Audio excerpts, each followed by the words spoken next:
చెప్తారు మీరు 35 సంవత్సరాల లోపు వయసు ఉన్నవాళ్ళు భారతదేశంలో 65%. అంటే 100 మంది జనాభా ఉంటే అందులో 65 మంది మీలాంటి వాళ్ళే, అంటే 30 సంవత్సరాల లోపు వాళ్ళు. అందులో కూడా 18 నుంచి 35, అర్థం మీకు 18 నుంచి 30 సంవత్సరాలు ఉన్నవాళ్ళు అంటే ఓటు హక్కు ఉన్నవారు అనుకోండి.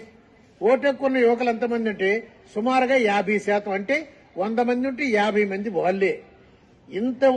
ఇంతమంది యువకులు ప్రపంచంలో ఏ దేశంలో లేరు.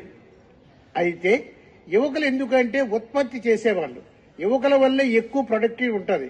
మరి అటువంటిప్పుడు దేశం ఏ లెవెల్లో ఉండాలి? టాప్ లెవెల్ ఉండాలి. కానీ మన దేశం ఏది చూసినా చైనా కంటే అన్ని విషయాల్లో భయంకరంగా తక్కువ, మామూలు తక్కువ కాదు. మీకు చిన్నదాన్ని చెప్తాను. లాస్ట్ ఇయర్ సింగపూర్ యూనివర్సిటీ ఏం చేస్తుందంటే గ్లోబల్ టాలెంట్ కాంపిటేటివ్నెస్ ఇండెక్స్ అంటారు, సూచి.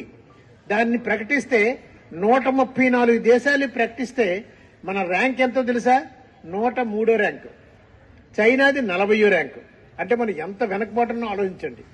ఒక్కసారి గుర్తుంచుకోండి, యువకులు ఉన్నారు కానీ డైరెక్ట్గా చెప్పలేదు. కానీ ఒక రిపోర్ట్ చెప్పింది ఏంటంటే యువకులు ఉన్నారు. ఏది?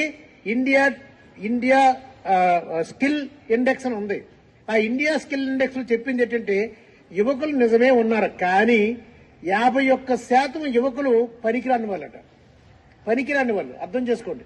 అంటే ఏ ఉద్యోగానికి అర్హత లేని వాళ్ళు. అంటే ఒక్కసారి అర్థం చేసుకుంటారా మన పరిస్థితి? అర్థం చేసుకోండి.